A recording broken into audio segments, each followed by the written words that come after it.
Benvenuto, dottor Giorgio Pavani, in questo spazio dedicato al progetto Caregiver Veneto in Rosa. Grazie per l'invito. Volevo chiederti di farci una fotografia di quella che è la situazione dei familiari che si occupano della malattia, della demenza nel Veneto. Che cosa sono i bisogni, le sfide, che stanno affrontando queste famiglie? Come dire, mi sembra che la situazione sia quella che conosciamo, cioè nella maggior parte dei casi abbiamo caregiver donne che stanno vicino a persone, coniugi, oppure madri o padri, insomma, con decadimento cognitivo o affetti da demenza, e con l'unica variante che la situazione sta incrementando come numeri. Ciò che troviamo è spesso, come dire, persone che sono allo stremo, i servizi, come dire, arrivano tardi, le persone arrivano tardi ai servizi, non sembra esserci una comunità che conosce la situazione e che può aiutare, quindi le persone che assistono i propri familiari arrivano tardi e male ai servizi quando oramai hanno esaurito le loro pile, le loro risorse.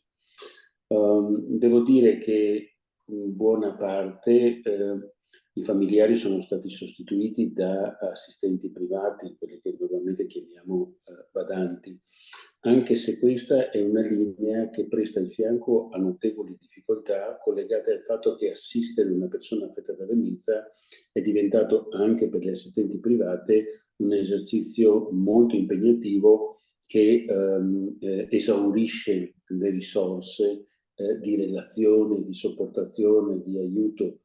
E quindi mi pongo il problema, come dire, dell'anello debole di questa situazione. L'anello debole di questa situazione è certamente la persona malata, che si affianca a un altro anello debole che è il caregiver. Sembra cioè una catena, no? Quella dei sistemi che non ha un anello debole, ha almeno due anelli deboli, cioè sia la persona affetta da decadimento sia la persona che è chiamata ad assistere. Quello che noi riscontriamo è, come dire, anche qui da un punto di vista della letteratura un classico. Se i caregiver sono maschi, tendono, come dire, ad attivare servizi, ad essere disponibili a pagare economicamente un servizio, mentre quando i caregiver è donna, prevale il tema dell'assistenza diretta al padre, alla madre, al coniuge, e qualsiasi elemento, diciamo così, esterno viene vissuto, diciamo, con un grande senso di colpa che può riflettersi, quindi sia con un atteggiamento un po' gendarmico, diciamo, perché così fa rispettare i diritti, diciamo, del papà o della mamma, sia con un atteggiamento depressivo perché è dilaniato dai sensi di colpa. Questo fa il paio, tuttavia, con una situazione che nella sua evoluzione vede nei numeri uno dei grandi problemi. Cioè, il tema è che abbiamo oltre gli 80 anni il 50% delle persone che possono avere problemi di decadimento cognitivo di vario tipo e grado. E sappiamo che proprio il 50% delle persone ultra 75 anni vivono da sole. Ad esempio, ho recenti esperienze di anziani assistiti a domicilio attraverso l'assistenza, attraverso i pasti a domicilio, non l'assistenza domiciliare, dove siamo nella via di mezzo, insomma così, no? Nel processo, all'inizio del processo del decadimento cognitivo.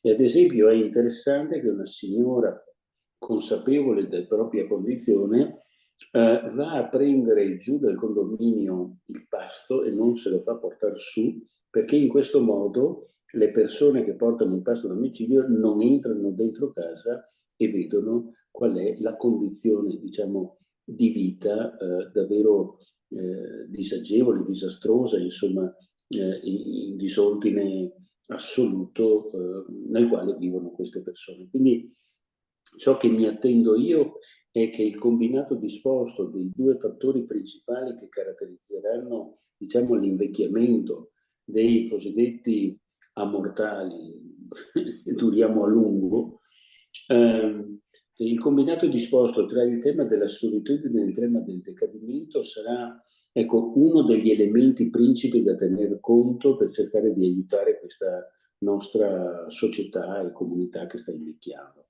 Quindi vedo famiglie sole, ma anche anziani soli.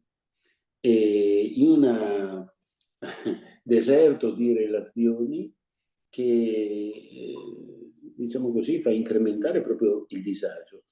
Recentemente, proprio in questo periodo, i primi mesi di quest'anno, ad esempio, stiamo assistendo a un incremento significativo delle richieste d'aiuto che non passano attraverso i percorsi ordinari dei servizi, ma cercano le scorciatoie dell'amico, dell'amico, dell'amico, dell'amico per cercare una soluzione di emergenza.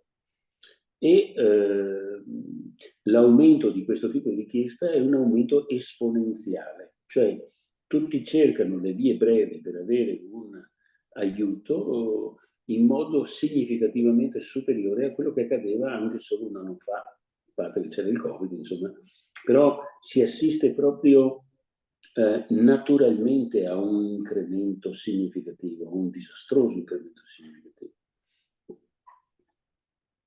La pandemia, secondo te, che cosa ha fatto emergere rispetto alle problematiche dei familiari con persone che hanno la demenza e questo in che modo può essere utile per ridisegnare o reinventare anche i servizi? Beh, diciamo così che come dire, la pandemia ha esacerbato alcune delle caratteristiche tipiche dei comportamenti, però ha anche modificato alcuni assetti.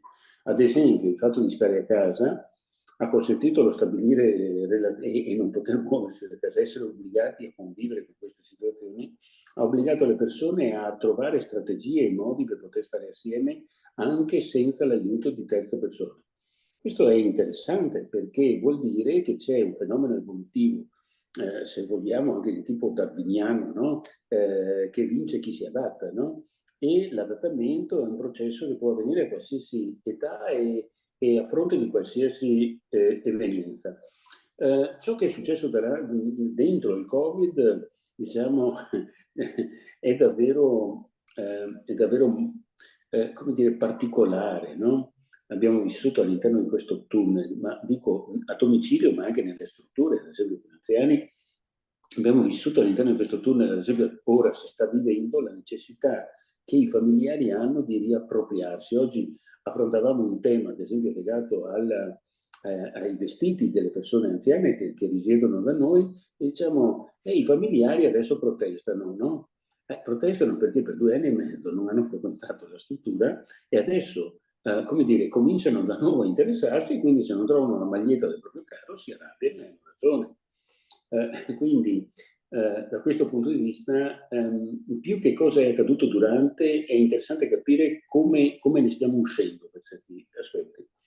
E certamente l'uscita presenta, come dire, da una parte un aspetto positivo che è quello della ricollocazione, come dire, delle relazioni, che ha obbligato le persone a stare assieme e a ritrovarsi anche in modo diverso e anche con strumenti diversi, ad esempio il video, il telefono, la call, eccetera, è diventato, come dire, anche dal punto di vista delle relazioni umane tra padre, figlio, madre, eccetera, uno strumento interessante perché vedersi è diverso dal parlarsi e basta.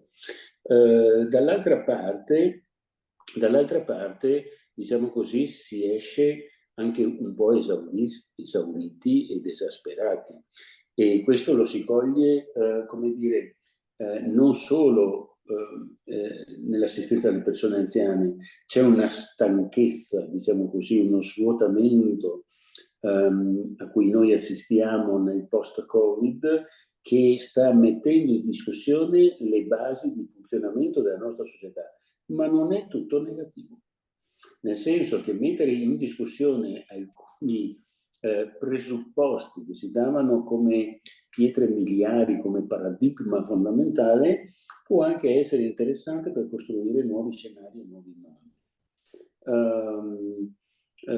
Credo anche che stiamo all'interno di un processo di trasformazione culturale in merito alle attese e agli atteggiamenti di chi invecchia, nel senso che diversamente da una volta vengono meno i sensi di colpa e i vincoli di doveri tra le generazioni, diciamo, verticali, e quindi ci sono nuovi tentativi di relazioni orizzontali che possono essere una delle chiavi di volta, diciamo così, anche all'interno di sistemi di cura che parlano un linguaggio diverso. Da questo punto di vista le relazioni, diciamo così, peer-to-peer possono davvero, mi sembra quasi un Amazon delle relazioni sociali, cioè si impone, non è che devo normarlo, si impone perché, come dire, sono obbligato da una condizione, se non trovo più l'acqua scavo, insomma, finché la trovo, ecco, se non c'è l'acqua scavo e cerco di trovare la soluzione. Certo, sarebbe importante che chi è chiamato alle politiche sociali, sanitarie, di comunità, eccetera, eccetera, intuissero questa necessità e sviluppassero, avessero il coraggio, un po' lo fanno, di sviluppare nuove politiche girando una pagina importante sui modi di funzionare. Noi come Isra abbiamo una grande esperienza da questo punto di vista, soprattutto nel territorio. Credo che stiamo facendo qualcosa che non assimili, insomma, nella nazione. E quindi parlo un po' con un déjà vu, però sono tante le situazioni che guardano a noi e che cercano di sperimentare, ad esempio, modelli analoghi di applicazione nei diversi contesti. La politica, da questo punto di vista, un po' si sta muovendo, perché, ad esempio, la politica, al di là delle cose che si dicono nei convegni, diciamo così, in apertura e in chiusura, la politica la si fa attraverso la stesura di leggi, delibere, norme, regolamenti. E allora, quando tu leggi una delibera recente, per dire del dicembre del 2022, dove cogli, e un'altra dell'agosto sempre del 22, e iniziano a dire che il 40% delle persone che sono nei centri di servizi sono persone affette da demenza e che il 42-45% delle persone che sono nelle graduatorie sono persone che hanno decadimento cognitivo, vuol dire che la politica scrive che questo è un grande problema e che l'intervento nei confronti delle demenze deve essere portato avanti. E adesso, ad esempio, in questo periodo si sta parlando si usa una parola che è case mix, per dire che all'interno dei diversi contesti non ci sono solo le prevalenze sanitarie o funzionali, ma ci sono anche le problematiche legate alla demenza. Ricordo solo in un litigio personale di 20 anni fa con dei medici, i quali mi dicevano che l'assistenza a una persona con grave compromissione sanitaria era molto più impegnativa di un'assistenza a una persona affetta da demenza, perché la persona affetta da demenza sostanzialmente è sana, finché non incontra problemi sanitari nel senso tradizionale del termine. E lì litigavamo, no? Ecco, dopo 20 anni la norma stessa, la legge, diciamo così, dice che in effetti di fronte al decadimento cognitivo, è quello che loro chiamano disturbo del comportamento senza raffinare di più la parola, c'è la necessità di una organizzazione più capace, diciamo così, di come dire, dare assistenza e cura a queste persone. Quindi c'è un'evoluzione che va in questa direzione che io colgo positivamente. È un momento questo di, sto parlando ad esempio della regione del Veneto, visto che è Veneto di Rosa, la regione del Veneto sta elaborando attraverso il coinvolgimento, questo è interessante, no? Anche dei comuni. I comuni tradizionalmente hanno, come dire, delegato la salute delle persone alle aziende sanitarie, che hanno applicato metodi, tra virgolette, aziendalistici, che non sempre hanno colto il profondo della relazione sociale che sottende, che fa sì che un problema legato alla demenza sia un problema sociale importante. E allora, ad esempio, tutto questo, hanno istituito una commissione interistituzionale, chiamata così, proprio per approfondire il tema del case mix, cioè il tema dei diversi modi con cui le persone possono invecchiare e quindi di come dobbiamo organizzare i servizi in modo diverso, legittimando questa volta non solo la prevalenza sanitaria, come sembra sottolineare coloro che dicono che oramai le strutture per anziani sono gli ospedali, cosa non vera, ma anche sottolineando tutto l'aspetto legato al decadimento cognitivo e a tutto ciò che questo comporta dal punto di vista della cura. La nascita e la crescita della rete Alzheimer, che cosa ha cambiato secondo te nel panorama della cura? Beh, insomma, intanto la rete Alzheimer ha un elemento di fondo che è la magia. Ed è la magia della combinazione tra la passione, il cuore, l'amore, che chi la compone, chi la mette in pratica, chi anche l'ha pensata, devo dire, con le competenze, con elevate competenze. Non c'è nulla di improvvisato, non c'è nulla di improvvisato, ma c'è una magia che il familiare traduce con il sentimento di essere stati capiti. Cioè, non sto dicendo una cosa banale. Sentirsi capiti è il primo dei miracoli possibili nella presa in carico, brutta parola, ma insomma, nel sentirsi davvero compresi. Alle volte, anzi, qui scatta l'amore, diciamo così, che ci salverà tutti, ma qui scatta l'amore proprio come relazione significativa tra le persone. E quindi questo ha fatto sì che la rete Alzheimer, nostra insomma, diventi una magia che si è propagata, al punto tale che nei litigi tra i servizi eravamo visti come qualcosa di esterno, cosa vogliono questi, una casa di riposo, eccetera, eccetera. In verità è stata come un protone positivo che ha contaminato tutto ciò che ha toccato.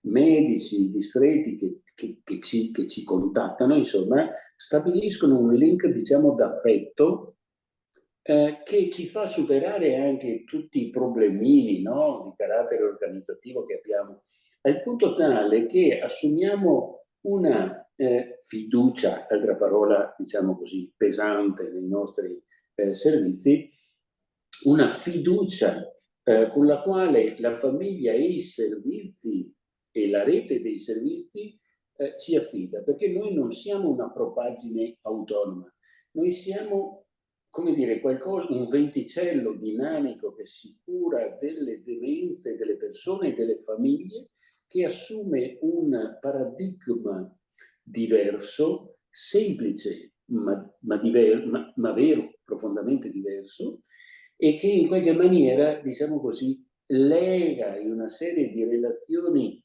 mutevoli, dinamiche, articolate, perché tutti i processi dementigeni e ciò che li accompagna all'interno della famiglia sono processi dinamici che cambiano nel tempo. E allora questa magia che si compie, insomma, ha cambiato i modi di sentire i servizi. Perché quando tu entri in una relazione significativa con chi viene a casa tua per dirti che è libero di aiutarti e senti che non è un burocrate, non è uno che sta dietro l'uso degli acronimi, no? Eccetera, eccetera, allora si stabilisce quello che è la forza, perché la vera forza della rete Alzheimer è, come dire, fare in modo che la forza dei familiari, delle assistenti private, che la debolezza si trasformi in forza. Ecco, questo è il tema. Diciamo così, che la rete Alzheimer dà forza e speranza. E se dà forza e speranza, chi assiste e ha la percezione di poter contare nel tempo verso persone di cui si fida, cambia la vita e cambia i destini, cambia le relazioni. E questa è una magia, cioè è una magia che si compie. E si compie con passione e sacrificio, perché è un lavoro molto impegnativo. Cioè il lavoro di cura, se penso a chi sono gli interlocutori, no, del Veneto in Rosa, che sono i caregiver, il lavoro di cura consuma. Consuma. E quindi, come tutti gli arnesi elettronici, bisogna metterli in carica, bisogna fare. Allora, se tu hai, ecco, la rete Alzheimer in qualche modo è una presa della corrente per caricare batterie, insomma, no? Per dire che si può continuare, per dare speranza, per dare fiducia e anche per dire che nel caso si aggravi le situazioni, c'è qualcuno a cui riferirsi che può dare una mano. Lì si incrocia il tema della solitudine delle assistenti private e del caregiver che viene abbattuta. Se tu hai un link anche di poco conto, ma hai un rapporto significativo che si è instaurato, non sei più sola e fa la differenza. È una differenza sostanziale. Quello che tu dici è molto importante perché dobbiamo ricordare che è una malattia che dura molti anni e quindi entrare in una rete di supporto dà anche una continuità e dà quel senso di poter fare un viaggio assieme in qualche modo, no? Io direi questo, così la metafora che alle volte usiamo è proprio di quella di prendere per mano e accompagnare per il lungo percorso, diciamo, le famiglie che assistono le persone con demenza. La nostra responsabile a Rita Alzheimer ci ricorda, ad esempio, che oltre il 90% delle persone assistite a domicilio, se aiutate, non ricorrono all'istituzionalizzazione. Non è la demonizzazione dell'istituzionalizzazione, va benissimo, se c'è il 10, 15, 20%, va bene, vuol dire che le circostanze sono quelle. Però il tema è che non ricorrono e quindi se tu dai forza possiamo fare un percorso assieme. Però tu sottolineavi un aspetto importante, cioè che essendo una malattia cronico-degenerativa a lunga portata, a lungo termine, diciamo, medio-lungo termine, in questo percorso le famiglie, anche quelle forti, possono avere dei crolli importanti. Cioè, alle volte a me fanno ridere i comuni perché dicono io posso intervenire solo se tu hai un ISEE inferiore ai 6.500 euro. Cioè, mi sparo un colpo, cioè, di che cosa sono. Io penso che su questo i comuni sbagliano, ma non per l'ISEE. Sbagliano perché c'è una marea di gente, dai 7.500 ai 20.000, ai quali tu devi dare qualche indirizzo, devi dare un salvagente, che magari non sono i soldi, sono altro, ma tu non puoi esimerti perché se no sono abbandonate. Cioè, arriviamo a conoscere situazioni raccapriccianti che hanno 8.000 euro e l'assistente sociale che ha degli indirizzi, diciamo, che magari dice no, perché supera di sé, quindi non si può.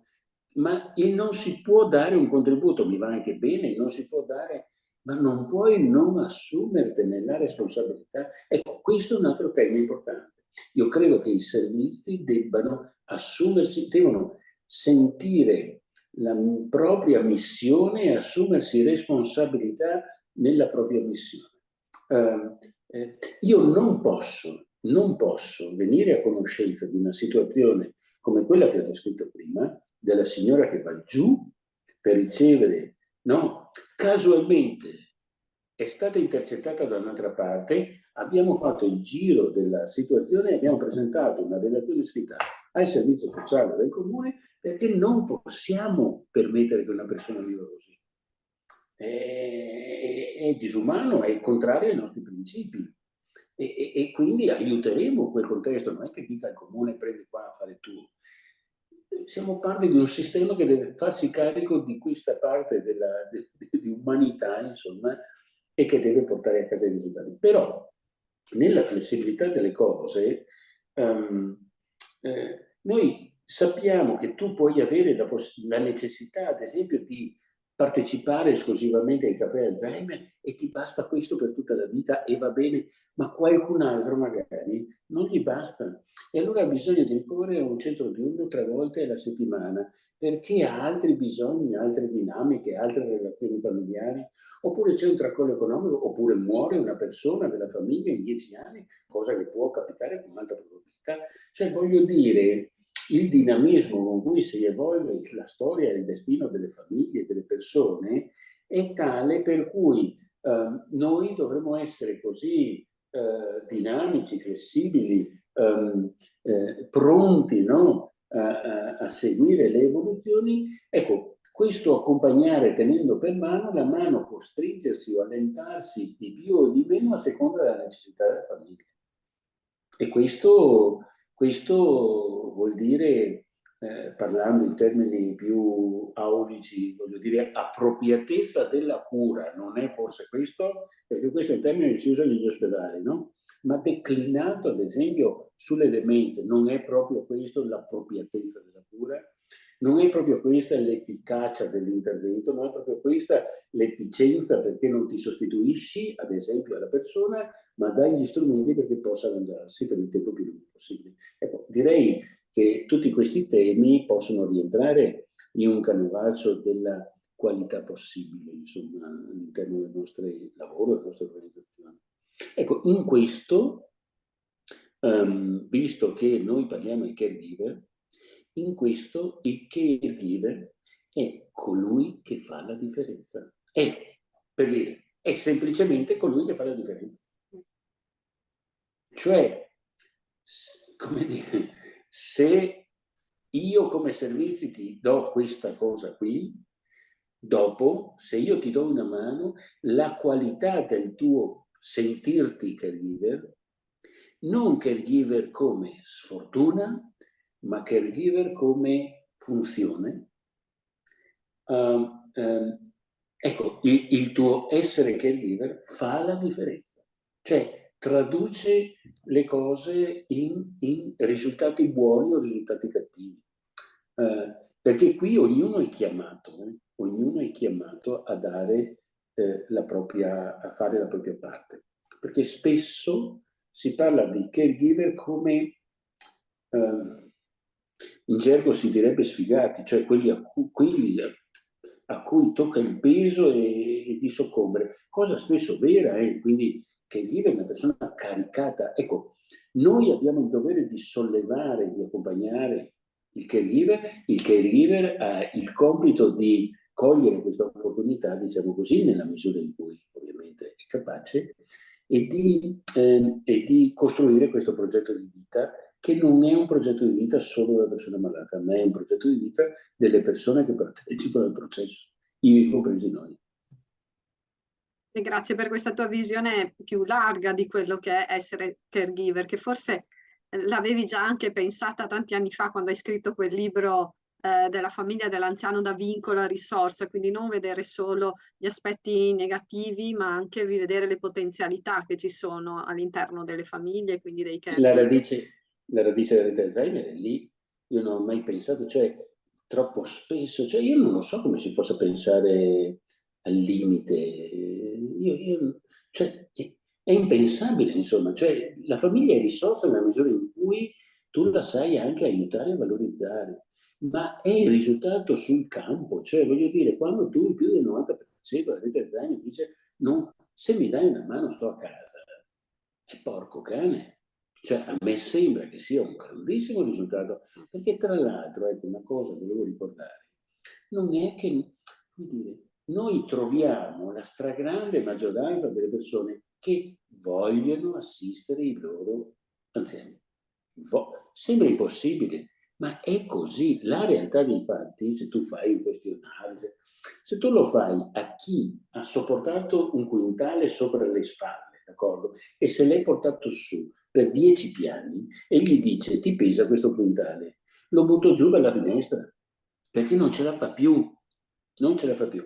Ma se tu gli dici, se io ti do il punto d'appoggio, portiamo insieme il quintale, vediamo di fuori, cioè le persone vogliono occuparsi dei loro cari, d'accordo? Se vogliono occuparsi, sta al sistema dei servizi leggere e potenziare le risorse che la famiglia mette a disposizione per la salute della persona malata, della famiglia, perché anche la famiglia ha le dinamiche, e della comunità nella quale si inserisce. È straordinario come alcuni familiari di persone malate di demenza riescano, come dire, ad essere degli sponsor positivi del loro ruolo. Secondo me è straordinario. Ecco, se per caso un giorno sentiranno alcuni che vive questo, io dico che sono il miglior sponsor per il cambiamento della nostra società. Cioè è il loro messaggio profondo che viene dal cuore. L'altro giorno ascoltavo un messaggio di qualche caregiver, ti tocca dentro come persona. Non stiamo parlando degli acronimi dei sistemi sanitari, stiamo parlando del valore della relazione umana come strumento di crescita delle nostre comunità. E le nostre comunità non sono brave e belle perché usano macchine grandi e ville con piscina.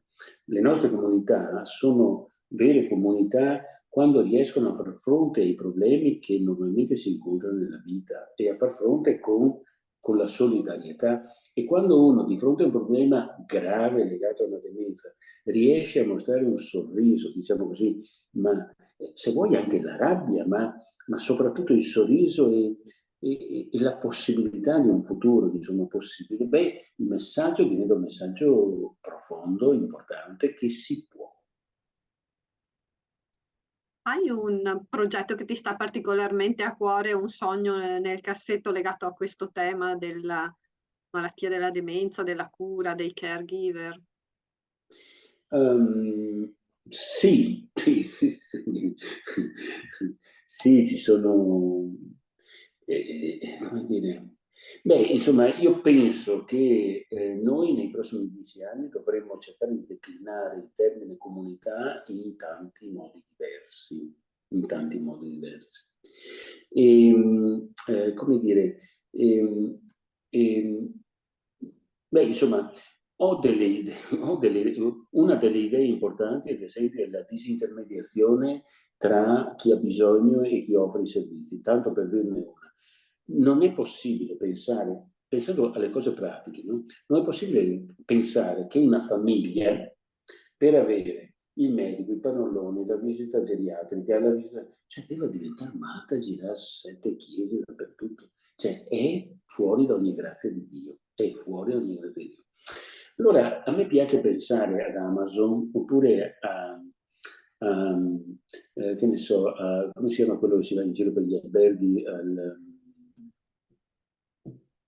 Al TripAdvisor? TripAdvisor, immobiliare.it, se volete. Cioè, la idea portante sulla quale sto lavorando in verità è questa, è quella di, questo lo sto facendo. Un mese fa ero in Senato per parlare di queste due cose, il Senato della Repubblica, per parlare di queste due cose, grazie al contributo di Lions, per esempio, perché si sono appassionati a queste idee, e, insomma, non mi fa solo piacere. Da una parte è quella di dire, signori, noi nel provincia di Treviso abbiamo sperimentato la rete Alzheimer, abbiamo visto che costa poco e dà tanti risultati. Perché, ministro, perché, senatore, non facciamo in modo che possa essere sperimentato Nord Italia, Centro Italia, Sud Italia per capire se può essere espanso un modello di questo tipo? E questa è la prima idea. La seconda idea è quella della disintermediazione. Tutti i caregiver sono nella condizione di usare lo smartphone, d'accordo? E quindi sono in grado di usare strumenti semplici dove hanno la possibilità, attraverso i servizi pubblici, ma anche privati, perché è inutile che una persona abbia i soldi in tasca e muoia di fame, tanto per capirci, se i servizi pubblici non ci arrivano e la famiglia è comunque in difficoltà organizzative e ha 4 soldi, è giusto spendere quei 4 soldi per cercare di dare una risposta. Altra questione è capire se è giusta o no, pubblica o privata, ma quella è un'altra partita. Io guardo la soluzione delle persone. Allora il tema della disintermediazione è proprio quella di avere la possibilità di dire mi serve un appartamento di 30 metri quadri in prima periferia che costa così, che ha queste caratteristiche, e voglio che abbia però anche 2 camere da letto, perché non si sa mai, eccetera. Come chiedo queste cose a immobiliare.it, d'accordo? Potrei chiaramente chiedere, ad esempio, un geriatra che è in questa area, che si occupa di demenze, oppure un centro diurno, oppure un neuropsicologo, cioè avere una piattaforma, d'accordo, di disintermediazione, di una Uber, diciamo, delle demenze, che possa consentire alle persone, voglio dire, che i caregiver oggi hanno 50-60 anni e quindi sono persone, non dico che sono smartissimi, ma insomma se la cavano discretamente bene comunque lo smartphone. E quindi se hanno la possibilità di collegare cose come colleghiamo con tutte le piattaforme che usiamo ordinariamente, le piattaforme che hanno trasformato la vita. Perché Amazon ha trasformato la vita e ha trasformato anche i sistemi di produzione e di vendita, giusto o sbagliato che siano, hanno trasformato realmente la vita. Se vai in un ristorante cerchi di vedere, no, no, le referenze e così via. Allora io penso che una piattaforma sulla demenza possa trasformare in parte questo tipo di vita, cioè possa aiutare a trovare strumenti più semplici. Quindi questo combinato disposto è una cosa che io sto cercando di portare avanti. Diciamo, è un sogno che sto cercando di concretizzare. L'altro elemento importante è quella che si chiama hybrid care, cioè è quello di combinare l'elemento tecnologico con l'assistenza. Nel 2005 l'avevo chiamato progetto Raffaella, no? Perché dicevo, no, che ad esempio il video, se tu, Antonella, sei stata una volta a casa mia, no? E ci siamo conosciuti di persona, le 3-4 volte successive che ci vediamo per video, io so chi tu sei e tu sai chi sono io. Ed è una cosa diversa dal sentirsi al telefono, dove devo chiedere ci sei? Adesso un pezzo che non parlo, ma io non ti chiedo ci sei, perché vedo che ci sei, e di fatto abbiamo una relazione quasi fisica. Ok? È una relazione più vera, diciamo così. E allora il tema è poter mettere insieme, diciamo così, questo modo di interagire che con il Covid, ad esempio, ha avuto un'emancipazione molto importante per stabilire diciamo, delle comunità di aiuto che possono usare questi strumenti e connettersi tra di loro attraverso gruppi, ma ad esempio per quanto riguarda la demenza attraverso il controllo. Faccio un esempio. Come potrebbe essere l'evoluzione della rete Alzheimer attuale? Semplice. Io vorrei, ad esempio, poter proporre ai caregiver dei pacchetti di assistenza, d'accordo? A cui potersi collegare in video ogni qualvolta succede qualcosa di cui io ho bisogno. Qual è il tema sostanziale nel processo di assistenza? Il caregiver va in crisi nel momento in cui, attenzione, dopo si è data subito, nel momento in cui il proprio caro inizia a avere problemi di deglutizione, il caregiver va in stress perché non sa più cosa fare. Ok? Se la persona va a terra, non sa più cosa fare. Se ha delle apnee, non sa più cosa fare. Se inizia a urlare, non sa più cosa fare. Se inizia a sporcare, non sa più cosa fare. Allora, il tema sostanziale, ad esempio del caregiver, è avere l'opportunità di agire qui e ora con la possibilità di avere un feedback di orientamento da parte di una persona competente in materia. Allora questo è il passo successivo che mi piacerebbe fare. A me piacerebbe avere, hai presente il monitor che ha la questura, no? Intanto si vede, no? Collegati, no? Che si collegano a seconda delle necessità, con decine di persone, la possibilità di avere dei centralinisti specializzati, d'accordo, che prendono contatti e che sono nella pronta risposta e guardano in persona e dall'altra parte possono anche mostrare com'è la persona. Perché io l'ho visto con i miei genitori. Il caregiver va in crisi nel momento in cui il sintomo cambia. Se dopo tu spieghi, pure nella sfortuna che il sintomo peggiora la condizione generale, eccetera, perché il percorso è quello, ti adatti, però devi essere certo che le cose che fai sono un adattamento giusto alla nuova situazione. E non possiamo aspettare mesi o settimane. E tu immagina cosa vuol dire prendere sto povero anziano affetto da demenza e portarlo in pronto soccorso. Prova a pensare cosa vuol dire cercare un contatto col medico, che ne ha fin sopra i capelli di tutte le cose. Che cosa significa contattare un servizio sociale? Allora, l'evoluzione, secondo me, è rendere smart questa assistenza a distanza e la possibilità di essere abbonato per certi versi, no? È un abbonamento che mi dà la possibilità di parlare con te esperta quando mi garba, quando ne ho bisogno, quando devo chiedere, mi è successo questo, cosa devo fare?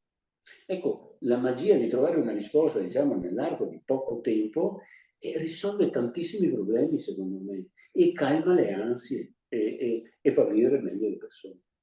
È un'interessante sinergia tra la tecnologia e l'umanità e la professionalità dei servizi, quindi è Certo, interessante. certo, ma su questo voglio dire, io sono un fautore di servizi pubblici, ma voglio dire, se i servizi pubblici non arrivano, non è che faccio vivere male la persona, dico mai dai servizi privati, cioè voglio dire, la vita è una sola, non è che puoi giocare su queste cose, non è che puoi stabilire che di principio vado solo là e quindi muoio, no. Non è giusto, lottiamo perché siano pubblici, lottiamo perché siano economici, facciamo tutto quello che vogliamo, ma una risposta è doverosa. Da questo punto di vista, se da una parte c'è l'analisi del fabbisogno da parte del caregiver, può insegnare a noi di che cosa ha bisogno, però noi dovremmo imparare dal caregiver come organizzare delle cose che nemmeno lui magari pensa si possano fare. E da questo punto di vista, sì, seguo il bisogno, ma guardo anche la traiettoria di ciò che desidero. Ciò che desidero è creare condizioni di sostenibilità, a proposito di parole, di sostenibilità e di buona qualità della vita, nonostante tutto ciò che accade. Tutto sommato, i modelli di cura delle demenze che noi, come dire, portiamo avanti sono modelli di cura centrati sulla qualità della vita, non sulla sfortuna. È importante ed è assolutamente originale, qualcuno proprio non lo capisce, ma è originale poter parlare di qualità della vita in processo dementiceno. Cioè, la sfida è straordinaria perché lascia l'opportunità di trovare 3.000 risposte, non neanche una. È tutto ciò che noi non conosciamo. Però ciò che noi non conosciamo è anche un luogo da abitare, è un luogo da sperimentare, è un luogo da interrogarci in modo competente. Sì, sul Covid preferirei lasciare i bar dove davanti allo spritz si decide se è giusto o no il vaccino e provare a pensare a qualcosa di più serio, insomma, ecco, tutto là. Sulle demenze valgono le stesse cose. C'è un messaggio finale che vuoi lasciare sia alle caregiver, però in generale anche ai cittadini rispetto al tema che abbiamo trattato del caregiving e della demenza?